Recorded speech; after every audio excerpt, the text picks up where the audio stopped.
high levels of harmful chemicals like arsenic and lead are being reported in areas that were destroyed by the Los Angeles County wildfires. It's the result of charred homes built before the 1970s. Well, now it's raising questions about another hurdle in the state's insurance crisis. 7 on your side, Stephanie Sierra investigates. And what have you been able to uncover? Well, you know, these stories are both heartbreaking and infuriating at the same time. We're talking about families whose homes are still standing, but their entire neighborhood in the Pacific Palisades is gone. In some cases, their roof melted off and their bedroom is covered in arsenic. Yet the state's insurer of last resort denies their coverage to address it, and the reason why may surprise you. As the Pacific Palisades fire ripped through Travis Landrum's neighborhood, his first home purchase, filled with family memories, went from this to this. His home, one of the few that narrowly avoided the flames.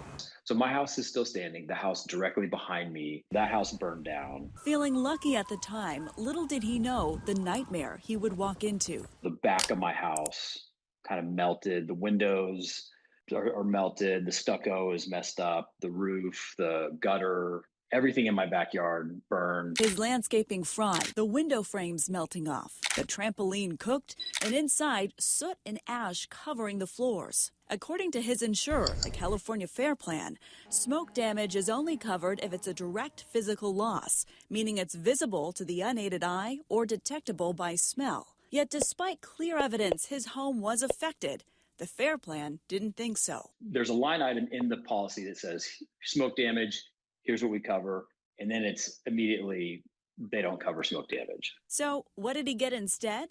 Basically, all they provide you is a couple $100 for hydroxyl, which is, I don't even know what that is. I've never heard of it. It's a mixture of chemicals that's supposed to get rid of the smoke smell. The Fair Plan sent him a list of 13 tasks to get done, but here's the catch.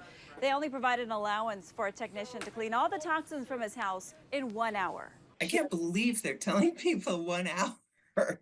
That's crazy. We brought the list the Fair Plan sent to Landrum to the Chief of Occupational Environmental Medicine at UCSF. Gina Solomon has 3 decades of experience studying toxic chemicals, including in the aftermath of the Camp Fire in Paradise and Hurricane Katrina. Solomon says she found several flaws in the Fair Plan's approach to cleanup. The things that I see on here worries me, which is a solid odor counteractant. That's basically just like spraying deodorant over the toxic chemicals.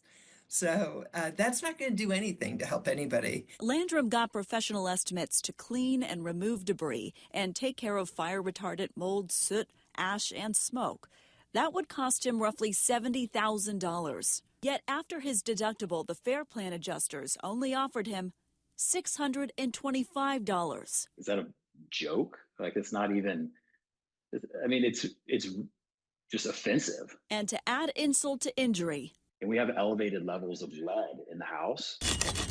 Turns out Landrum isn't alone. 6 billion pounds of toxic material was released.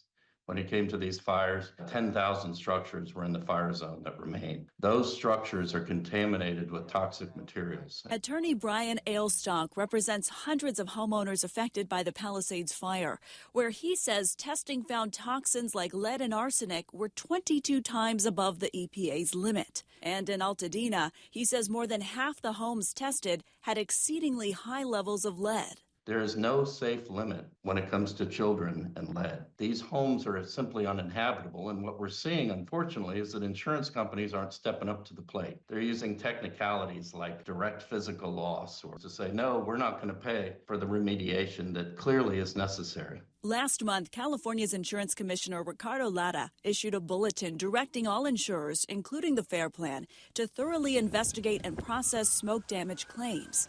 But the bulletin appears to just list legal obligations and guidance on best practices. And some, like Travis, are saying it doesn't appear to be working. When you think about, my daughter and my son who have to go back to their bedrooms and put their head on a pillow that could contain toxic lead,